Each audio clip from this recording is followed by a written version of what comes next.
if you are visible, that helps you become and remain viable. Next slide. So how our meetings work, pretty easy. Keep your microphones off. If you would like to ask a question or make a comment, please use the raise hand icon. You'll be recognized by our moderator, which I believe is John Rittenberg this morning. And then once you ask your question or make your comment, if you can keep that short, then turn your microphones back on mute. That will give us the opportunity for the presenter to answer those questions and make those comments with as many people as possible. So another thing is that if you are new and you are getting ready to ask a question, please again introduce yourself. And our best practices here, we have had some presenters in the past that were a little intimidated. So we're just asking that everybody please be polite and with their expressions back to them, so that they're received well and not necessarily a miscommunication. And with that, we are going to kick this off. So I have the honor of introducing my friend and colleague, Katie Cleasby, and actually let's say Dr. Katie Cleasby of Recspert. So Katie, take it away. Good morning. Thank you all for the opportunity to be here today. And so my company is Recspert. We are a two-sided marketplace for busy families to find and connect with recreation experts, thus the name Recspert. Our challenge question today, so we launched Recspert after, I want to say, a year and a half of challenges with technology, but we finally launched our platform, our MVP, they call it, minimum viable product, in June. And we're currently growing two sides of the marketplace. So if you think about a two-sided marketplace, right, you've got to build up the coaches and the experts. So our coaches are health, wellness, sports, anything to do with recreation. So think of like Angie's List for homes only for health and wellness, as well as thinking of almost like a virtual recreation center. So our challenge is building up the coaches and experts, getting them on the platform, as well as that delicate balance to make sure we have customers in the same time, so they don't leave the platform at an early stage when people are still learning who are we, what are we, in this area of Virginia, Maryland, in DC, in this targeted area for the early stages for that community valuable resource for recreation enthusiasts. So a little bit about me. My background is in Parks and Rec. I used to work in Loudoun County at Claude Moore in aquatics, and I moved here from New Hampshire in 2018. And I'm an Ironman athlete as well. I completed my first full last September in Maryland, and I just witnessed multiple challenges working in Parks and Rec where people knew that I was racing. They would constantly ask, Katie, where do you find your personal trainer? Where do you go for your nutritionist? Who trains you? How do you find a coach? And particularly during the pandemic, right, when the world shut down and the physical buildings, our rec centers closed, everybody went outside. And we're continuing to look for these virtual resources. People were going kayaking, hiking, trying to find trails. The WOD was super packed. So it dawned on me that this is a niche, that could use some more resources and being in the community. And so my passion has always been health, physical fitness, wellness. As an athlete myself, I used to be a phys ed teacher. So combining these passions and community and recreational activities, and hoping that we can create that impact for long-lasting health in the community. So our company's timeline. So I left Parks and Rec in September 2021. So we're coming up on our 2-year anniversary here. My quick story is I left on a Friday. I drove up to Atlantic City to do the 70.3 half Ironman. I had just finished chemo 2 months ago. And that Monday, I decided that I was going to start a startup. My husband was driving home from Atlantic City. I just did the Ironman on Sunday. And I said, this is what I want to do. And I had a business plan, and I had found a business partner that Thursday, and we were off and running.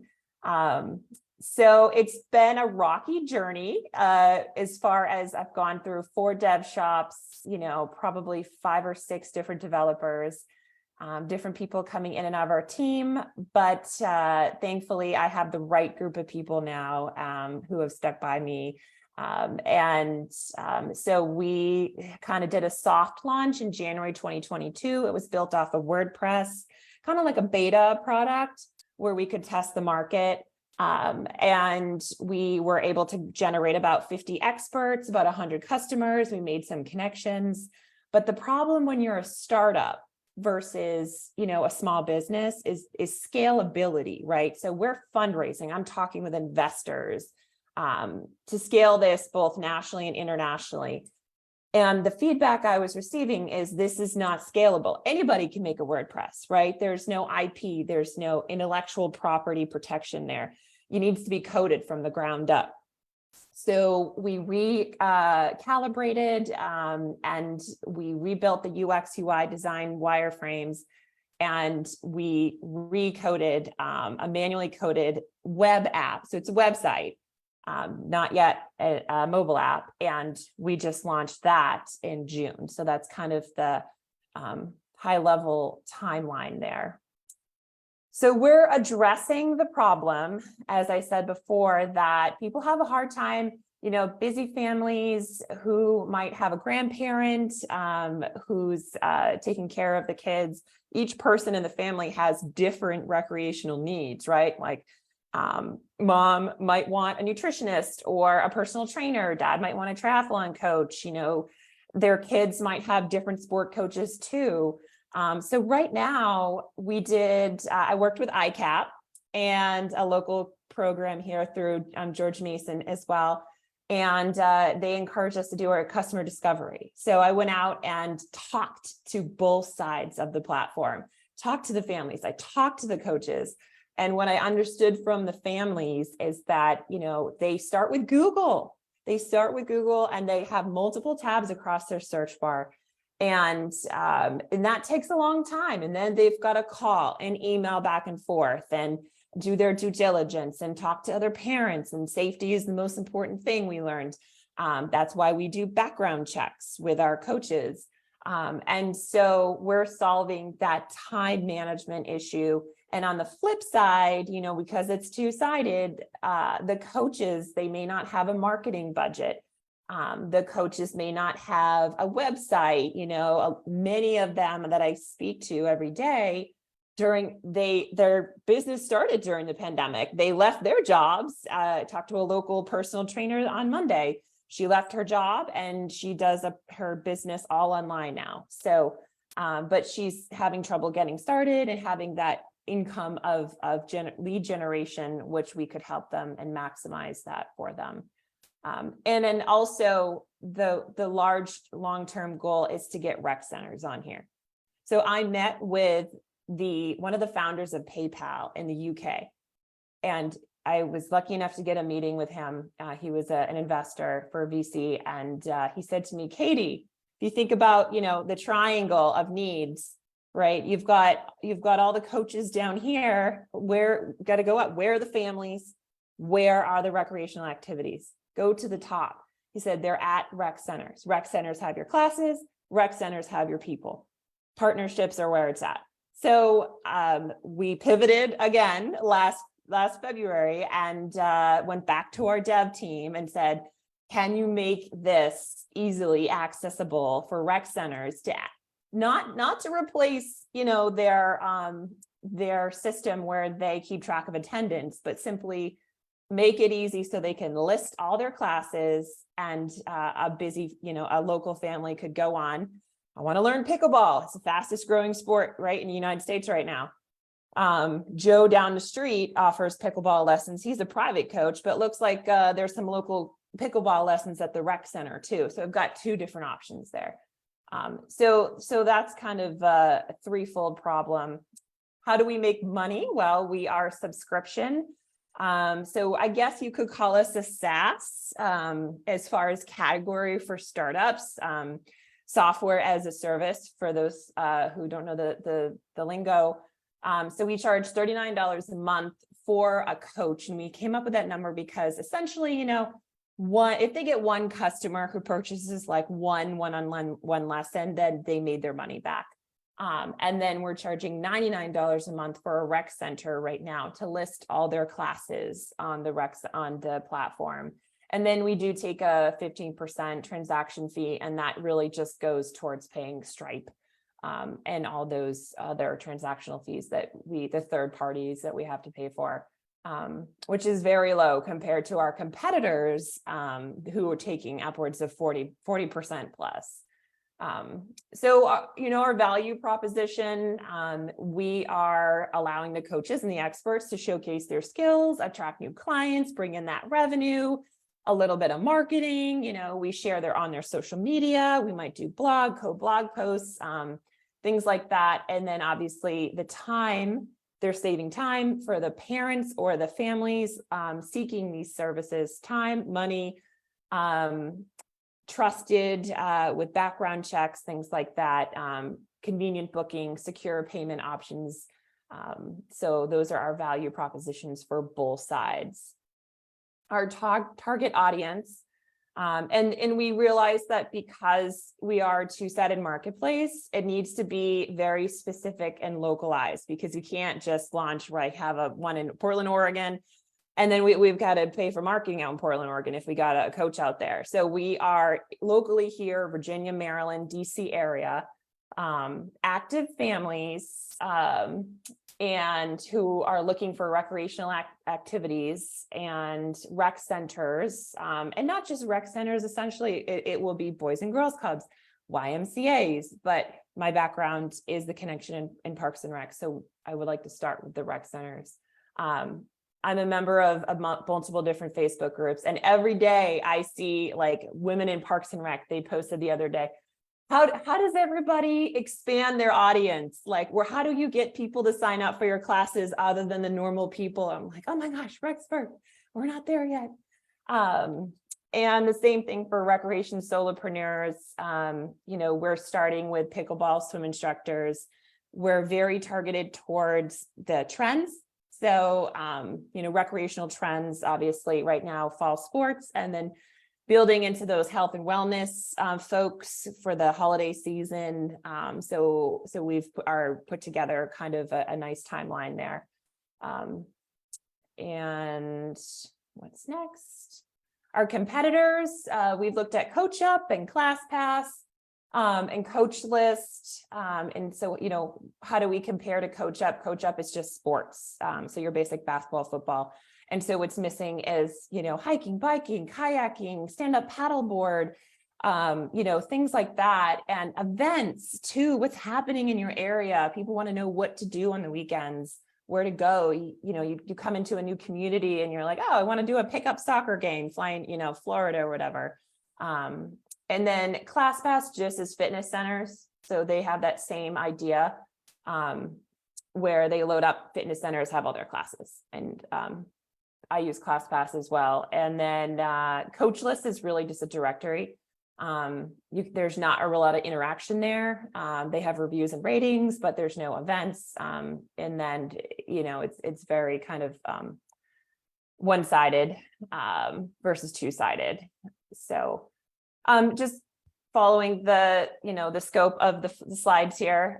So leveraging our competitors, we've done a lot of research with our dev team and our product managers, and looking at the gaps in the market and where we can, fill in those gaps. And that's the recreational component. And we will continue to do our customer discovery and hear the feedback and continue to iterate and change. I think that's how startups fail, is when you don't change.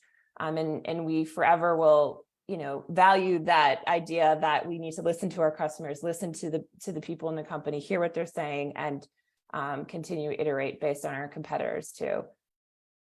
Okay, So, and this is where we leave off the challenge question for 1 million cups. It's the two-sided challenge forever, right? How can Recspert effectively attract coaches and experts early, as well as strategies to build a seamless and mutually beneficial experience for both the customers and the coaches at this crucial stage? The hardest thing we've ever had to do is get these early adopters on. And I want to add a caveat too. So we had early adopters back in 2022, but because we took it down and then rebuilt it after a year, we lost the trust in a lot of those early adopters. And I'm just being authentic and real, because I know this is like a space for that. And so it's hard. We couldn't get those early adopters to come back to recreate a profile, to add all their stuff back onto it. We could do it manually, but at the end of the day, we still need their financial information to create a profile. So I can't do that for them. So yes, is that where I stopped too? Okay. Okay. Okay. Yeah.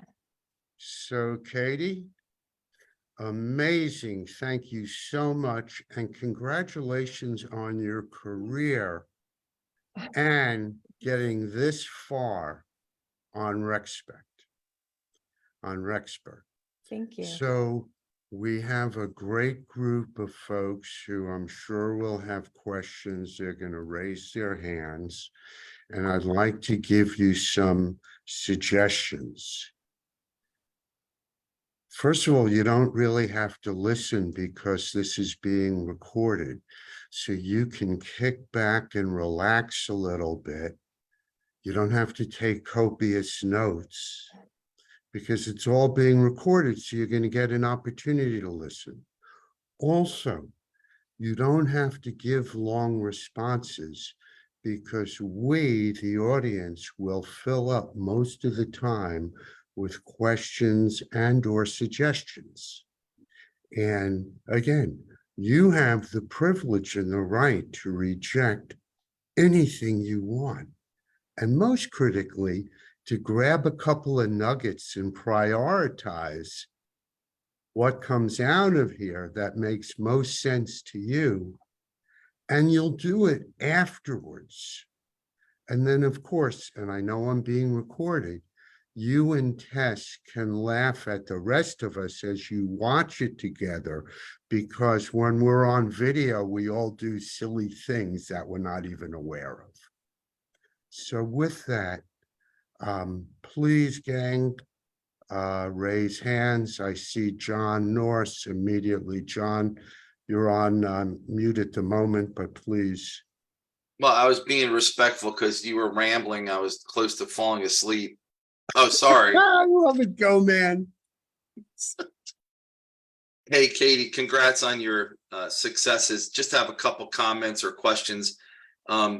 You had talked about one competitor just focusing, say, on a handful of activities or disciplines. And again, while I respect your knowledge in it, there's two business models. One is wide and shallow, and then the other one's narrow and deep. And they may just have a different strategy. And I'm not telling you how to run your business, but I think a lot of businesses fail when you try to be everything to everybody and you're nothing to you're no one to everybody because you don't have an identity. I just, pickleball's the hot one. I know, we all hear about it, but maybe starting with pickleball and then branching out may be a better strategy, or even just having a handful of where the volume is there, because you might be chasing people that want to free climb mountains. I mean, how many people actually free climb? I don't know the answer. I'm just, and then, are you guys generating revenue today? Are you creating revenue today? We are yes, we are. We have the ability to, but right now we're loading, coaches on. So we've got about 2 or 3 coaches. Yeah. No, that's fine. I just, then I guess the last thing I'm going to say is to me, there's a call and again, I'm just trying to understand where you're positioning yourself. Basically, you're going to be a marketing machine to drive people to these coaches. And our company does social media. We have a team of people that do it for us, and it's not cheap. And I'm wondering if $39 a month and $99 a month will cover your true expenses for, do you have to do pay per click? And are you doing these, like, I'm sure that gets really expensive. And I mean, that would be my one concern about your business model is, you need probably tens of thousands of dollars a month to really reach the audience that you want to, even just in the DC metro area, if you're going to use Google and Facebook. Again, Tess is probably a better marketer than me, but it's not cheap. And you can grow it organically, as you know, with blogs and other things. But I don't know. I think it's a cool concept. I really think, your vision is cool. I never would have thought about something like this. But, good luck. I wish I could do more for you. Thank you, John. Sure. Yeah, marketing is always been a challenge, but especially as an early startup, we've got an army of interns that have been really creative with finding, different ways of support, and done a bunch of pitch competitions and winning funding that way. I'm bootstrapping it. But I'm in the due diligence right now with startup help. So we'll see if that works out. But yes, and then I think that's where the collaborations and the partnerships will really come into play, and adding on those rec centers and capitalizing on their marketing.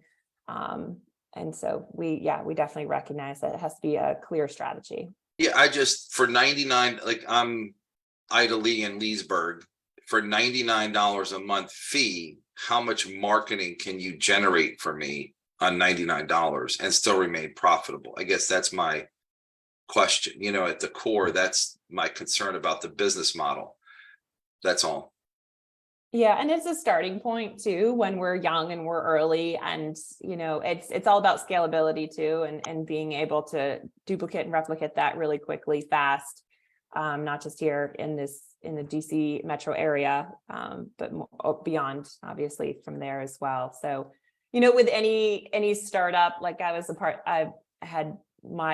we utilize a service and they doubled their fees within the first year. Right. So, you can't go up to the top right away because you're not going to get people on there. But. And I don't want to make this our conversation, but the last point I would make is you want to create, before you even think scalability, you want to be successful. It's like a franchise. You had to have one Chick-fil-A that worked and worked very well before they opened a second one, because that second franchisee has to be convinced that you can invest your X dollars and get. So the same thing here. While it's great to have plans to go national or international, you have to have a model that works locally, because if you're just scaling at a loss, even as an investor, I wouldn't invest with you if you're scaling but at a loss that doesn't look to turn profitable. So my recommendation is, if you can create a healthy cash flow business locally and create those profits, it's easy to scale, because then you have a working model. It's not broken or flawed. It's truly functioning. Anyway, Hey, go ahead, John. great advice. I'm going to jump over to Ken Portnoy. Thank you, John. So you've been having meetings with the founder of PayPal in the UK, who's been giving you advice. You obviously have access to some high-powered talent to guide you along, and I feel extraordinarily privileged to be lumped into that crowd. I want to comment what John was talking about from a slightly different perspective and see whether it might have value for you. I refer to it as value pricing. What value would you be bringing to a rec center? What value would you be bringing to the people who are your customers? And that value should help to set the price. Because as you said, if you set the price low, you're going to have trouble getting the price up. But in thinking about pricing, you can think, well, what is the price that's low enough to be seductive to get customers on the roster? But that can be a strategy that pushes you into a corner. So if you look at your pricing from a value perspective, what are you actually bringing to the rec center?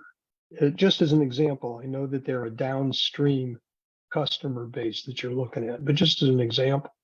And then you can more effectively determine what your price ought to be to them in order to give them value, which is what your purpose is, and to bring you revenue at an appropriate rate. And if the value that you bring to them is low, then obviously your price would be low. But if the value you're bringing is high, then you can evaluate your price point in that light. Also, with regard to rec centers, so rec centers do all sorts of stuff for publicizing their programs. They have computerized scheduling already embedded in many rec centers. They have publications that are putting out all of the data for their programs. If somebody signs up for your program at $99 a month, how many man hours of work are required for them to input and maintain the database on your engine for their schedule? Do you have a notion of what you're really asking them to commit to in terms of costs aside from the cash cost for your service? So it will sync. So being in the rec industry, I'm very well aware of the different software programs they use, and part of the value of Recspert is that it will be all automatically populated once it's So you're just going to connected. come in through some APIs and pull the data. Exactly. Yeah. Gotcha. And that's what ClassPass does. They have a whole page for the fitness software side of that. That's like 100 different softwares. Click which one you use. Here's the API, plug it in, and then your classes populate to your website. And part of my pitch deck when I do pitch to investors is I think it's like 85% of rec centers still use paper. They print, they get the mailers, they print it. They're very old school when it comes to advertising their services. Many don't have a social media person. It's where they lack the most support is getting the word out for their classes and filling their classes. Is that true for rec centers in the DMV? Because we're a strange neighborhood. Yeah, I mean, I think Tess said she still gets them in the mail in Herndon, right? Like that is correct. Town of Herndon still does mailers, and I was a volunteer for a long time, and I was actually a recreation commissioner for youth wrestling, and for football. So for here, they still do mailers and flyers, and stuff. It's surprising to me. So I'm going to jump in a little bit to focus back on the challenge question. And when I was listening, I heard sort of two challenge questions that certainly how to attract the right coaches and how to attract the right people. Okay. And yeah, you're really solving two problems. One is, and I wrote down, it was slide 15, finding the problem customers have is finding the right activities that align with their interests. That's what you wrote. It happens to be the second sentence of slide 15. Okay, which is important because on that page, everything else was about the solution. But when you focus on the problem that people face and then what the coaches face, which is stability and a stream of income from your company, from Recspert, okay? It takes me back to something John Norse mentioned early. It's great, number one, that you're focusing now in the DMV. And I think before you even go any further, you have to decide if you're B2C or B2B. We're B2B2C. That's what a marketplace is. B2B2C. Yes. So you want to get to the ultimate end user through other Bs. through other businesses, whether they're Recspect or they're Google, who makes it available to all their employees as an employee benefit. I'm asking, as opposed to going to the residential community within 5 miles of where you are, where there, that's a business to consumer direct. And if you are going business to consumer, that's a completely different marketing strategy than going business to business. So that's a decision you have to make after, I'm sorry, go ahead. I guess I'm confused because it can't be, it's both. That's what Well, two-sided so- marketplaces. So the end user may be the same, but if you're selling 100% to to rec centers or to corporate America, who would provide to their employees, this is a benefit. In both, or you sell to the residential community in a geographic area that you determine is relevant. Because otherwise you're going to be spending the tens of thousands of dollars in the beginning that John Norse spoke about. So my question to you first is and I saw you're in your target, your smallest circle was individual consumers. And if that's the case, if that's who you're going after, I think you have to pick in the beginning the 5 most popular areas, using pickleball for the moment, and be able to deliver pickleball better than anybody else. And whatever is the top 5 or 7, I don't think you can go above that in the beginning, because now I'm past the marketing side, I'm on production. So I believe that the way you grow a business is being the best provider of whatever you do. And get that right before you try to do very much more. And get it right on 5 or 6 things, or 4, because there are 5 athletic. Maybe it's not all athletic. I understand John Norse loves tiddlywinks. And if there's a big demand, but you decide what is the big demand in your consumer market that's missing, that you're trying to solve, that aligns, what are the interests that align with the people in your marketplace, and find those top 5 things and build your reputation that way.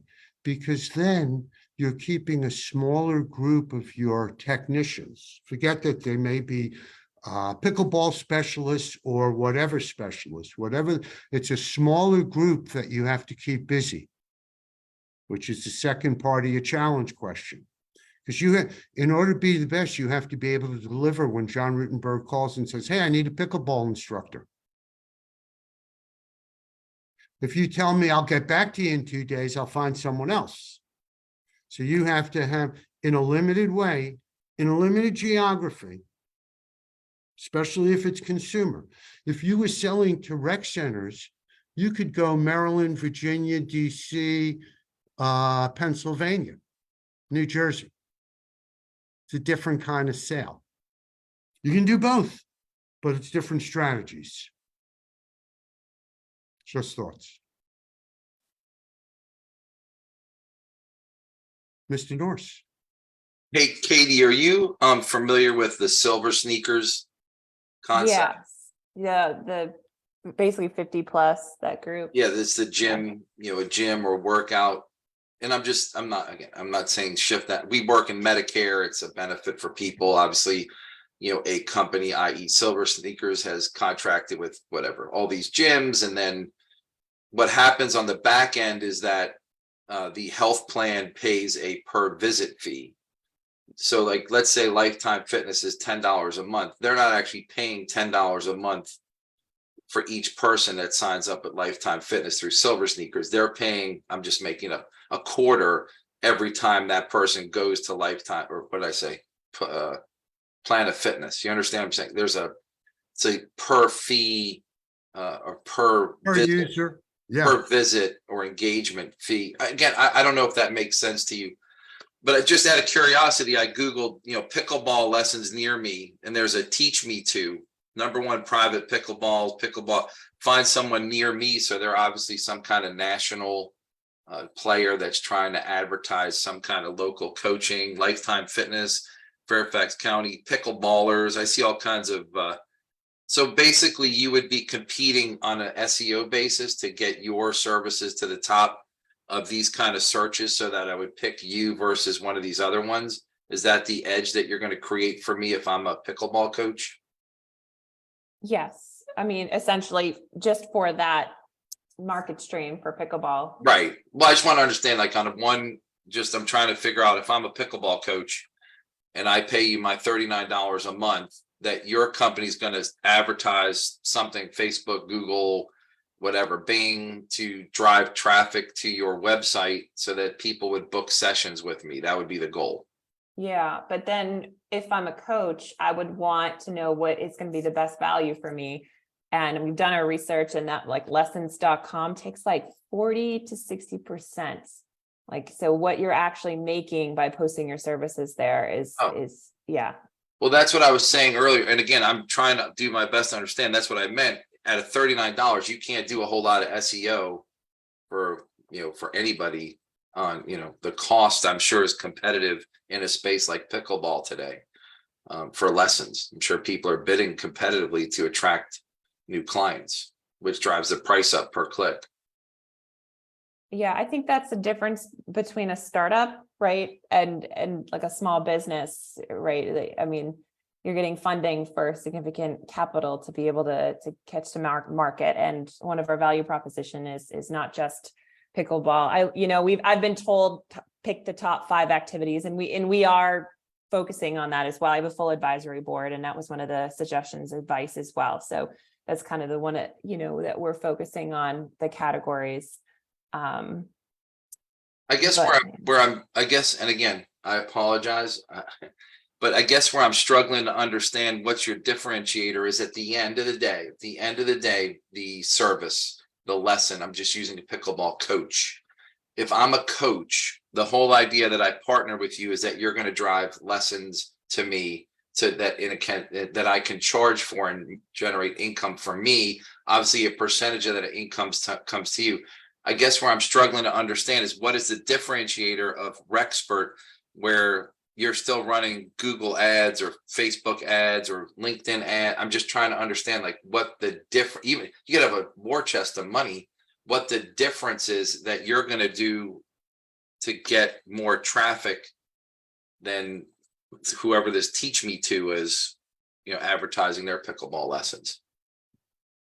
What our differentiator, I mean, yeah, it's going to be, and we have a very specific strategic plan for SEO, because next month, and we had to set up the automation. So we're doing, like email marketing. We've got social digital marketing happening. We're doing virtual events, like you name it, it's happening. I mean, startups take years, right? Absolutely. It's going to be a slow go, and we have a plan. We're going to stick to that plan. But yeah, I guess I think I struggle with the difference between startups and small businesses. Like, yeah, it's That's okay. Capital. Yeah. Look, I think anyone that leaves their comfort zone is going to face things of unknown origins and unknown challenges. And look, you're here today because you're asking for help, and that's what smart people do, is they ask for help. So, I commend you for being here, and obviously surrounding yourself with people that can help you solve these problems. But I've got a question, Katie, that confuses me. So let's assume that you're wildly successful and you develop a whole cadre of coaches in a particular vertical. Let's pick a big vertical like swimming, right? And you've got a roster of coaches in a geographical area.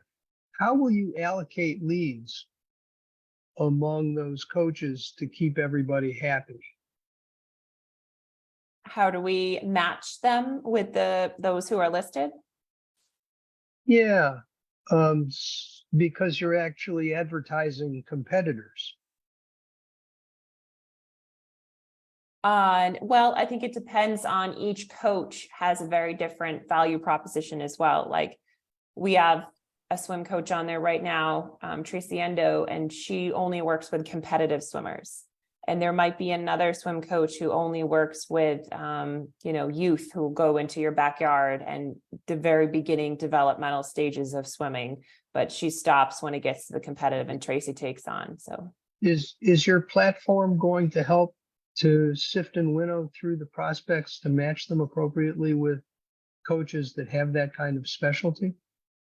yeah. So, I mean, the platform you can search through their description and, the different levels. So we have some filters in place for that. But you're not like Match.com. No, yeah, it's just a search. Like if you've used Thumbtack or Angie's List, you search, you find a reviews rating, the profile comes up. You click on it, their services are listed. If you want to purchase lessons right there and then you can, or you can message back and forth with the coach from there. Interesting. That's very interesting. Thank you. Mhm. Thanks for clarifying that for me. So I think it's probably time that we turn the program back to Tess. And first say to Katie, thank you so much for coming today, listening to us ask questions that it's so easy to become defensive and just have weird feelings because we ask tough questions or bring up tough subjects, some of which I'm sure you're focused on. What each of us have found, it's very lonely at the top, Katie. Yeah. No doubt about it. Tough as nails. Just keep writing your notes and keeping with the plan.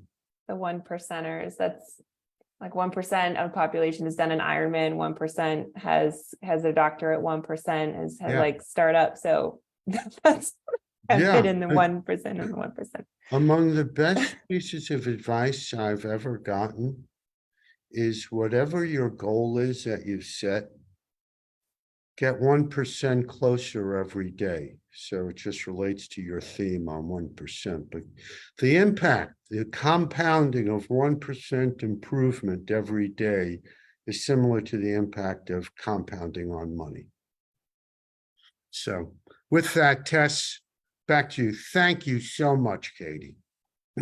Yeah, thank you for being here, for letting me be here. So am I signing off or? No, If you can actually forward to the remainder of the slides, Katie, that would be helpful.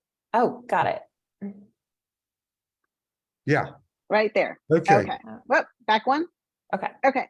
So Katie, before we get into the rest of the slides, just to finish up, what can 1 million cups, what can the community do to help you with today? Other than what we discussed, what is something that you would like?